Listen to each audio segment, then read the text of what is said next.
नमस्कार दोस्तों, आप देख रहे हैं संस्कृति टीवी। दोस्तों, यूपी में राधा नगरी के नाम से भी मशहूर वृंदावन में यूं तो छोटे बड़े अनगिनत मंदिर हैं, लेकिन इस खास मंदिर की बात अनोखी है।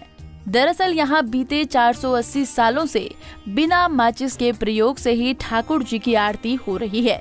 भारत के मंदिर में प्रतिष्ठित भगवानों की महिमा निराली है। इस मंदिर में भक्तों की आस्था और भक्ति के अलावा भगवान की लीला और चमत्कारों को आज भी देखा जा सकता है। यहाँ बात मथुरा स्थित वृंदावन धाम के सप्त देवालयों में शामिल ठाकुर जी राधा रमण लाल जू मंदिर की, जहाँ भगवान का एक चमत्कार और उनकी अनोखी लीला 5 शताब्दियों से जारी है। आप भी इस मंदिर में जाकर इस अनूठी लीला के दर्शन कर सकते हैं। 480 साल से जल रही है ज्वाला। यहाँ ठाकुर जी के भोग राग की रसोई तैयार करने के लिए पिछले 480 वर्षों से लगातार एक भट्टी जल रही है, जिससे निकलने वाली ज्वाला की अग्नि से ही इस मंदिर में दीपक और आरती से लेकर भगवान के भोग बनाने में इसी अग्नि का प्रयोग किया जाता है। भगवान की लीला।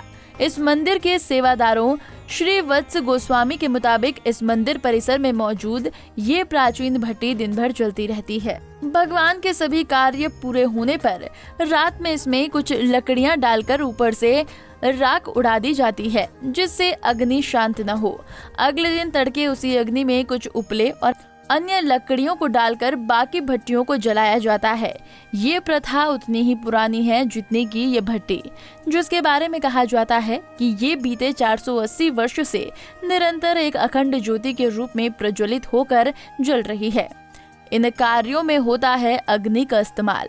इस पवित्र अखंड ज्योति जैसे कि ज्वाला से प्राप्त अग्नि का इस्तेमाल दीपक और ज्योति जलाने के साथ भगवान की आरती में भी होता है।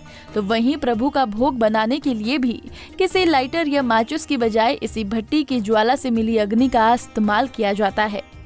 रसोई में बाहरी व्यक्ति का प्रवेश वर्जित। इस रसोई में बाहरी लोगों का प्रवेश पूरी तरह से वर्जित है। इस मंदिर के सेवायत के शरीर पर सिर्फ धोती के अलावा अन्य कोई वस्त्र नहीं होता। रसोई में जाने के बाद सेवायत पूरा प्रसाद बनाकर ही बाहर आता है। यदि उसे बाहर जाना भी पड़ा तो पुनः स्नान के बाद ही उसे मंदिर की पवित्र रसोई में प्रवेश मिल पाता है। बताया जाता है कि पहली बात यहाँ अग्नि अर्मण्य मंथन करके ज्वाला प्रज्वलित की गई थी। उसके बाद से ही इसका अखंड ज्योति वाला स्वरूप बरकरार है। उम्मीद है दोस्तों आपको जानकारी पसंद आई होगी।